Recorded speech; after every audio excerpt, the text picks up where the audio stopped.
அஸ்ஸலாமு அலைக்கும். மனிதர்களில் சிறந்தவர் ஹஜ்ரத் உஸ்மான் ரலியல்லாஹு அன்ஹு அவங்க அறிவிக்கிறாங்க, உங்களில் மிக சிறந்தவர் குர்ஆனை கற்று பிறருக்கும் கற்றுக் கொடுப்பவர் தான் என ரசூலுல்லாஹி ஸல்லல்லாஹு அலைஹி வஸல்லம் அவங்களே சொல்லியிருக்காங்க. ஆதார நூல் தர்கீப்.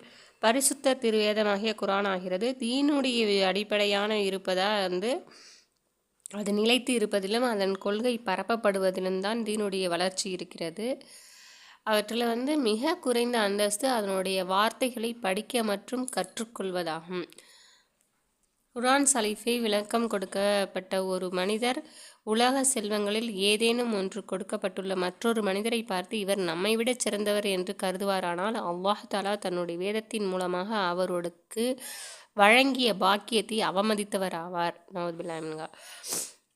அல்லாஹ்வின் பரிசுத்த வேதத்தை கற்றுக்கொண்டவர் நபித்துவ ஞானங்களை தன் சிரசில் தலையில் மூளையில் சேகரமாக்கி கொண்டவர் ஆவார் என ஹதீஸில் அறிவிக்கப்பட்டுள்ளது. அல்லாஹ் தஆலாவின் நேசத்தின் அடையாளம் அவனுடைய பரிசுத்த வேதத்தின் நேசம் மனதில் இருப்பதாகும். அல்லாஹ் தஆலா பாதுகாத்தவர்களை தவிர குர்ஆனை கற்று மறப்பது பாவமாகும்.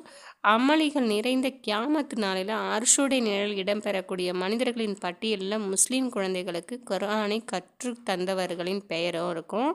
சிறு வயதிலேயே குர்ஆனை கற்று பெரியவரான பின்னாடி அதனை ஓதி கடைபிடித்து வருகின்றவர்களுடைய பெயர்களும் இடம்பெற்றுள்ளன என்பதாய் இஹ்யா விரிவுரையில் எழுதப்பட்டுள்ளது.